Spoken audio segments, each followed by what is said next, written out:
Today, I want to try something different. We often hear two extremes. Some people say Sanatan practices are pure superstition. Others say everything is scientifically proven and overpromise big claims. I do not want to do either. In this video, I will share 10 everyday Sanatan practices. For each one, I'll separate two things clearly: what modern evidence can reasonably support, and what stays in the space of faith, meaning, and tradition. Both deserve respect and both should be spoken about honestly. One quick note: this is not a medical advice. If you have a health condition, please be sensible and talk to a professional before changing your diet or breathing practices. So let's begin. First, chanting Om or any mantra. In Sanatan tradition, Om is not treated like a normal sound. It is seen as a symbol of the source, the beginning, and the background of everything. Many people use it as the first step before prayer or meditation because it helps the mind turn inward. Now the science side. Chanting often feels calming for a few simple reasons. One is breathing. When you chant, you naturally slow your breath and make the exhale longer. A longer, smoother exhale is one of the easiest ways to help the body shift into a calmer state. The second is the sound itself. Om is often spoken as A-U-M, followed by a moment of silence. This is not just poetic. As you move from A to U to M, your mouth shape changes, and that changes where you feel the resonance. With A, the mouth is more open, so many people feel more vibration in the chest area. With U, the lips narrow, and the sensation often shifts upward. With M, the lips close and it becomes a steady hum. If you want a simple practice, try this for 1 minute. Sit with a straight spine and relaxed shoulders. Inhale gently through the nose. Do 5 rounds. Then sit in silence for 10 seconds and notice what changed in your breathing and in your mind. Let's try it now.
Second, Pranayama. In modern terms, slow, controlled breathing can shift your body out of stress mode. It can slow the heart rate, steady the mind, and make you feel more settled. A common marker researchers use here is heart rate variability, also called HRV. For many people, slow breathing increases HRV in the moment, which is often linked with better stress regulation. A practical target is around 5 to 6 breaths per minute. The goal is smooth breathing, not deep gasping. Now, 2 pranayama techniques that fit this slow style are Nadi Shodhana and Bhramari. Nadi Shodhana, alternate nostril breathing, is often studied for calming effects and reduced anxiety. Bhramari, the humming bee breath, adds a gentle hum on the exhale, which many people find deeply settling. A safe starting point is simple slow breathing. Inhale for 4 seconds and exhale for 6 seconds. Do that for 2 minutes. If you feel lightheaded, stop and return to normal breathing. Third, meditation, dhyana and japa.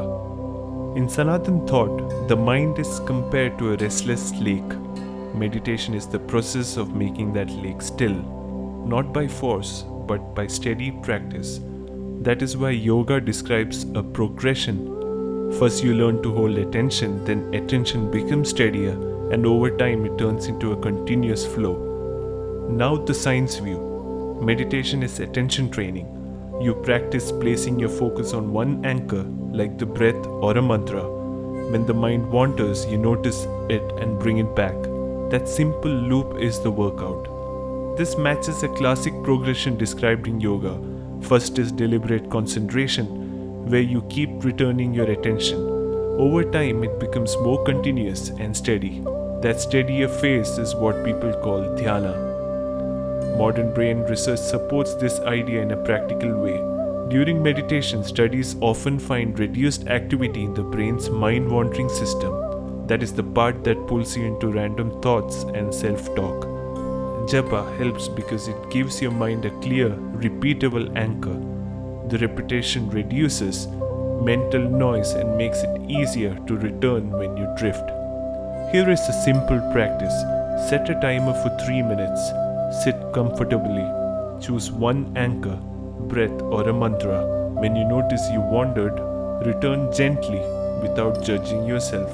That return is the real training. Fourth, yoga postures, especially Surya Namaskar. In Sanatan and yogic tradition, the body is not treated as an enemy. It is treated as a sadhana tool, a vehicle that can be trained. Asana is meant to prepare you for steadiness, so the mind becomes easier to handle. That is why Surya Namaskar is more than exercise for many people. It is also an offering of gratitude to the sun and a way to begin the day with discipline and clarity. Now the science perspective. Surya Namaskar is a sequence of linked poses done with steady breathing. Because it uses many muscle groups and keeps you moving, it can work like a short full body workout. The intensity depends on your pace. In a lab study, Surya Namaskar pushed heart rates into a training zone for many participants, and oxygen use showed it can reach a moderate to sometimes high workout intensity when done continuously. Beyond cardio, Surya Namaskar builds mobility and strength together. Over weeks, studies have reported improvements in muscle strength, endurance, and body composition in healthy people. It also helps mental focus in a simple way. When you match breath with movement, attention has less space to wander. This is why many people experience it as a moving meditation. Keep it smooth, not intense. If you are a beginner, learn the form properly before increasing speed or repetitions.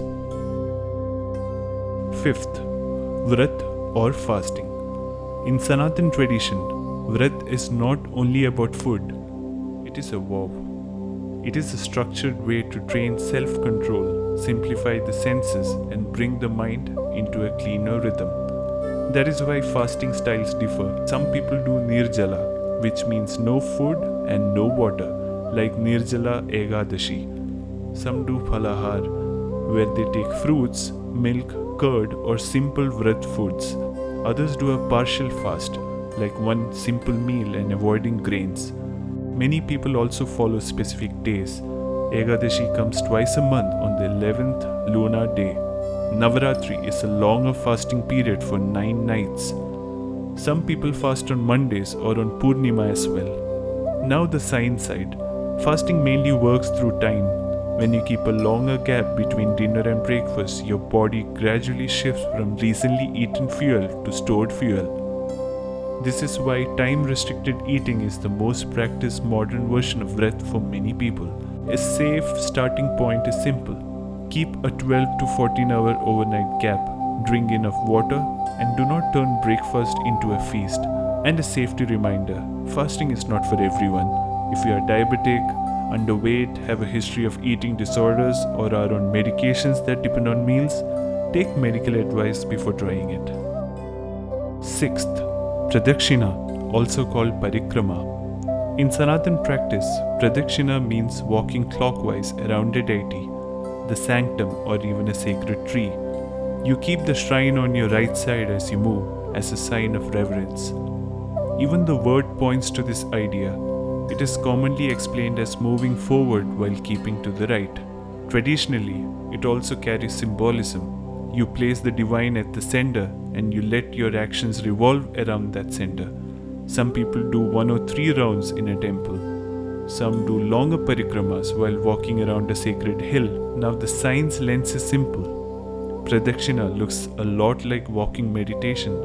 Slow, repeated steps with one focus can calm the nervous system and improve mood. The clockwise rule also helps in a practical way. There is no decision making at every step. You are not choosing a route. You are following one simple pattern that reduces mental clutter.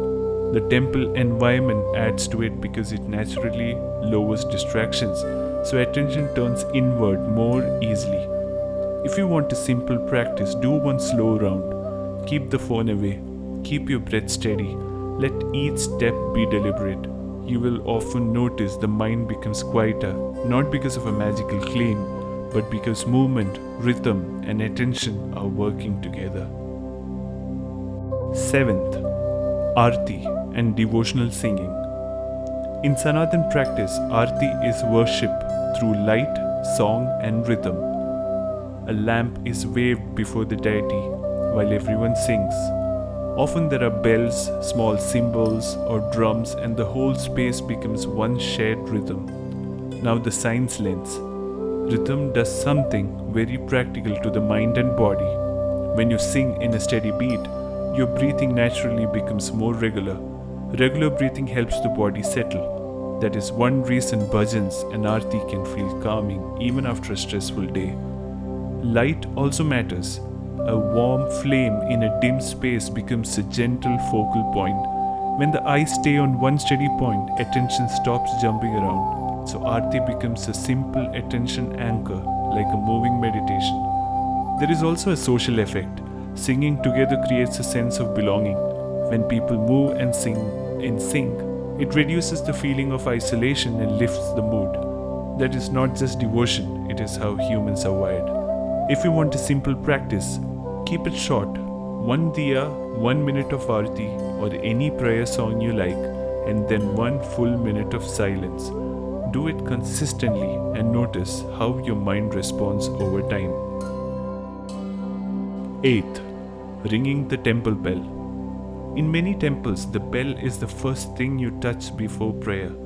Traditionally, it marks the start of worship. It is not to wake the deity, it is to wake you. Now the science lens. A sudden clear bell sound triggers an instant attention reflex. Your mind shifts from scattered thoughts to the present moment. That is why the bell feels like a reset. It cuts through mental noise and creates a clean beginning. The second part is acoustics. Bells are designed to ring with a long, steady tone. Spiritually, many people connect the bell tone with Om or with purity. Here is the simple practice. Ring the bell once, not aggressively. Pause. Take 1 slow breath. Then begin your prayer. 9th, blowing the conch or the Shankh. In Sanatan tradition, the conch is a sacred sound. It is linked with auspicious beginnings and many associate it with Vishnu and Dharma. It is also an announcement.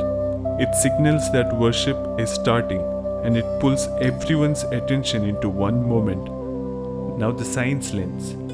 Blowing a conch is basically breath training. You take a controlled inhale, then you do a long forceful exhale against resistance. That is similar to how wind instrument playing works. Over time, this can train the diaphragm and other breathing muscles, and it improves control over airflow. A strong resonant sound creates an immediate mental reset, and it marks a clear transition. In a group, it synchronizes attention. That alone can make the space feel different. If you want to practice safely, keep it simple. Sit tall, take a gentle inhale, blow for a short, steady exhale. Do 2 or 3 rounds. 10th, Tilak. In Sanatan tradition, Tilak is a sacred mark. It can show devotion, lineage, and remembrance. Some use sandalwood paste, some use kumkum, and some use vibhuti. The shapes also differ, like in the Vaishnava traditions or the Shaiva traditions. That part is identity and symbolism. Now the science lens. The area between the eyebrows is a strong attention point for humans. When you touch the forehead gently, your brain notices it instantly. It becomes a cue, like a small ritual switch. It signals that you are entering a different mental mode, especially before prayer. That is why Tilak can support focus even without any mystical claims. Sandalwood is also interesting in a practical way. It feels cooling on the skin and has a calming aroma for many people. Kumkum and vibhuti also work as cues. They act like a visible reminder. You see it, you remember your intention. If you want a simple practice, apply Tilak slowly. Take one breath, set one intention for the day, like I will speak calmly or I will stay disciplined. Then move on. Keep it practical, keep it respectful, and let the ritual train your mind.